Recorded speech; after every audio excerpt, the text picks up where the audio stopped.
When you're investing in residential real estate, there are two ways that you can make money. The first one is through capital growth, which is the value of the underlying asset increasing over time. So say you're buying a property now for $450,000, and then in 5 years, it's worth $500,000. You've made $50,000 over that 5-year period.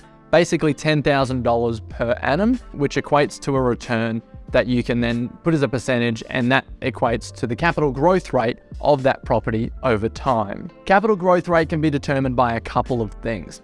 Number one will be infrastructure in that area. So in that immediate suburb, that's things like shopping centers, public transport, schools, and other government-funded, normally, pieces of infrastructure around the area. The next thing is the quality of that suburb. How many people want to be there, and the demographic of that suburb. So what sort of people are living there? Is it families? Is it singles? Is it older people? That's going to contribute to the turnover of how many properties are buying and selling in the area, which then dictates your capital growth rate. The next way that you can make money in property is through income and the rent return. So if you have a property, again, $450,000 worth of value, then you might achieve a $380 to $420 per week return. That's in Toowoomba in our market. So if you're receiving $420 per week, you're going to receive that as a cash flow, as a constant income stream on your property. Now, in Australia,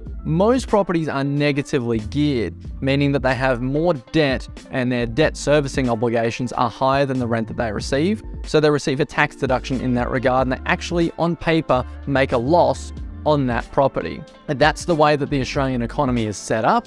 However, I believe in positively gearing properties, which is harder and harder to find, because then you're actually making money on your investment and you're not having to dip into your savings every time something goes wrong, every time a hot water system bursts, every time a tenant leaves and there's damage left behind, that sort of thing. In a negatively geared strategy, it's actually a forced savings habit that you created for yourself, so that the savings that you would be putting in is going towards you paying off the property and paying down the capital value of that property that you've leveraged against. Those are the two ways to make money in residential real estate in Australia, given the current economic environment.